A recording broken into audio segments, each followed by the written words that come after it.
Esdras capítulo 2. Estes são os filhos da província que subiram do cativeiro, dentre os exilados, a quem Nabucodonosor, rei de Babilônia, tinha levado para a Babilônia, e que voltaram para Jerusalém e para Judá, cada um para sua cidade, os quais vieram com Zorobabel, Jesuá, Neemias, Seraías, Reelaías, Mordecai, Bilsam, Mispar, Bigvai, Reum e Baaná. O número dos homens do povo de Israel. Os filhos de Parós, 2.172. Os filhos de Cefatias, 372. Os filhos de Ará, 775. Os filhos de Paate-Moabe, dos filhos de Jesuá e de Joabe, 2.812. Os filhos de Elão, 1.254. Os filhos de Zatu, 945. Os filhos de Zacai, 760. Os filhos de Bani, 642. Os filhos de Bebai, 623. Os filhos de Asgade, 1.222. Os filhos de Adonicão, 666. Os filhos de Bigvai, 2.056. Os filhos de Adim, 454. Os filhos de Ater, de Ezequias, 98. Os filhos de Bizai, 323. Os filhos de Jora, 112. Os filhos de Azum, 223. Os filhos de Gibar, 95. Os filhos de Belém, 123. Os homens de Netofá, 56. Os homens de Anatote, 128.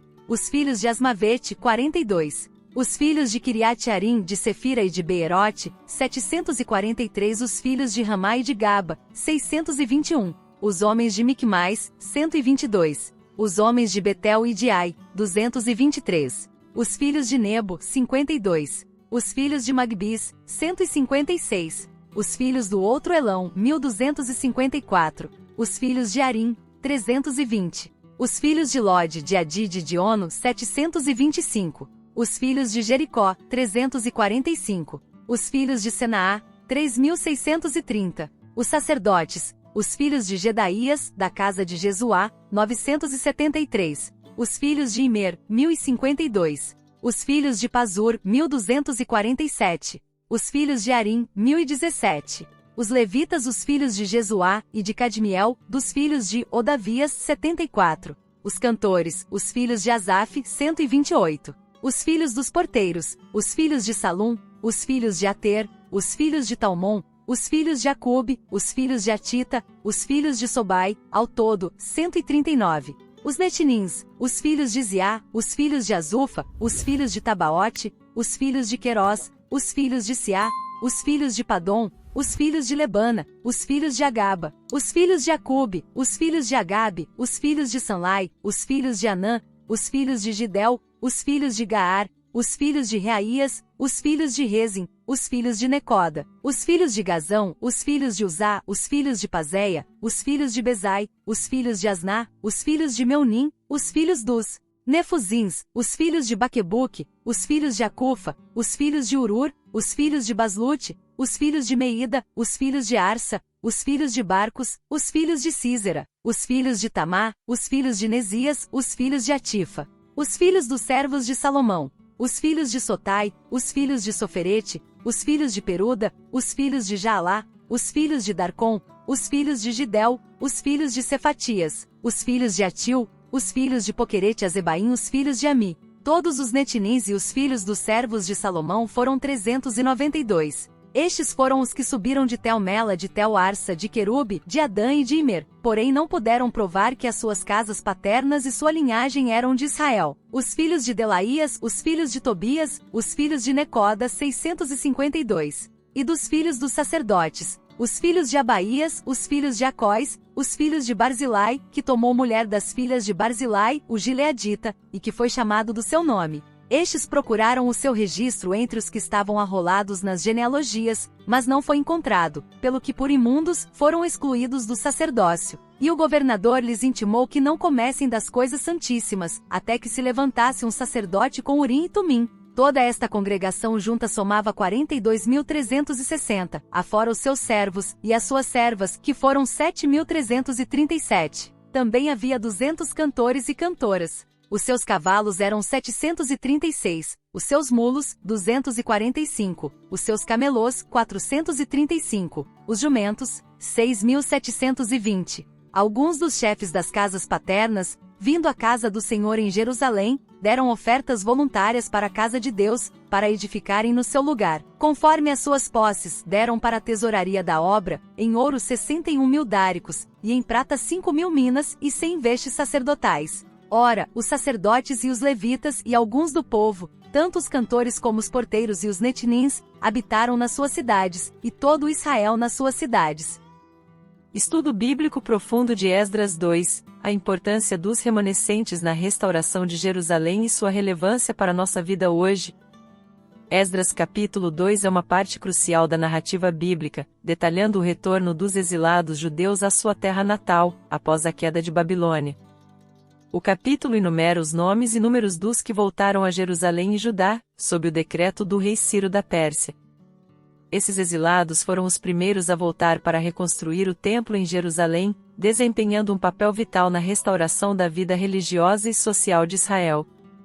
3 pontos principais emergem deste capítulo, e cada um carrega lições profundas para nossa vida hoje.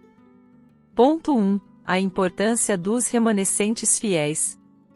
Citação: o capítulo enumera os descendentes dos que permaneceram fiéis a Deus durante o exílio, mostrando que, mesmo em tempos de grande adversidade, há sempre um remanescente que mantém sua fé intacta. Em nossas vidas, o conceito de um remanescente fiel pode ser extremamente encorajador. Muitas vezes, em meio a dificuldades, podemos nos sentir isolados ou em minoria. Esdras 2 nos lembra que Deus sempre tem um povo reservado para si, pessoas que mantêm a fé e a esperança, mesmo quando tudo parece perdido. Em nossa sociedade moderna, marcada por valores cada vez mais distantes dos princípios bíblicos, ser parte do remanescente fiel significa manter nossa integridade, mesmo que isso nos coloque em oposição à cultura ao nosso redor. Devemos nos lembrar de que não estamos sozinhos e que, ao permanecermos firmes em nossa fé, podemos ser usados por Deus para catalisar mudanças significativas em nossa comunidade, assim como os remanescentes do retorno foram fundamentais na reconstrução de Jerusalém. Se você está sendo edificado por este estudo, não se esqueça de se inscrever no canal, deixar o seu like e compartilhar esse vídeo com seus amigos.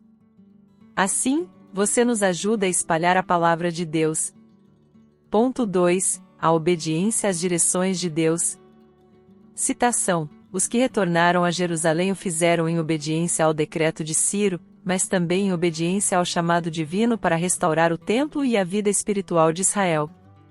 A obediência às direções de Deus é um tema recorrente nas Escrituras, e Esdras 2 nos dá um exemplo concreto disso.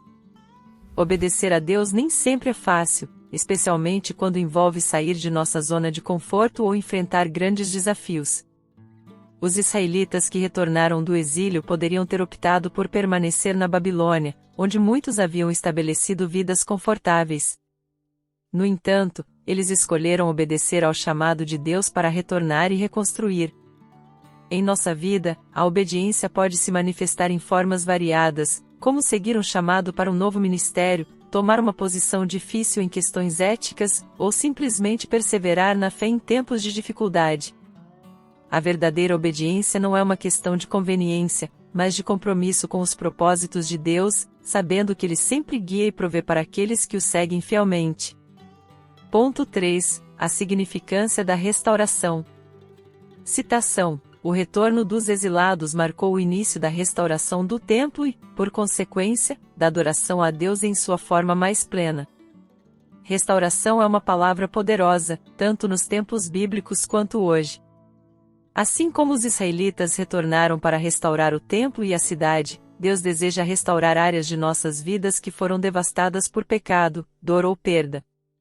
Este capítulo de Esdras nos ensina que a restauração de Deus é completa e abrange todas as áreas de nossa vida. Assim como o templo foi o centro da vida espiritual de Israel, Jesus é o centro de nossa restauração pessoal. Ele é capaz de restaurar nossos relacionamentos, nossa fé, e até mesmo nossos sonhos. A restauração pode exigir paciência e perseverança, mas o resultado final é sempre uma vida mais alinhada com os planos de Deus. Permitir que Deus restaure o que está quebrado em nossa vida é um passo crucial para vivermos plenamente em sua vontade. Esse estudo foi importante para você? Então, Se inscreva no canal agora mesmo e ative as notificações para não perder nenhum conteúdo edificante. Deixe seu comentário, curta e compartilhe este vídeo com aqueles que você ama. Vamos juntos fortalecer nossa fé e impactar vidas. Conclusão do estudo. Esdras 2 nos ensina lições poderosas sobre a fidelidade, obediência e o poder restaurador de Deus. Ao refletirmos sobre o retorno dos exilados, somos desafiados a manter nossa fé em tempos difíceis, a obedecer a Deus mesmo quando é difícil e a buscar a restauração que só Ele pode proporcionar. Que possamos aplicar essas lições em nossa vida diária, confiando que Deus está conosco em cada passo do caminho. Amém.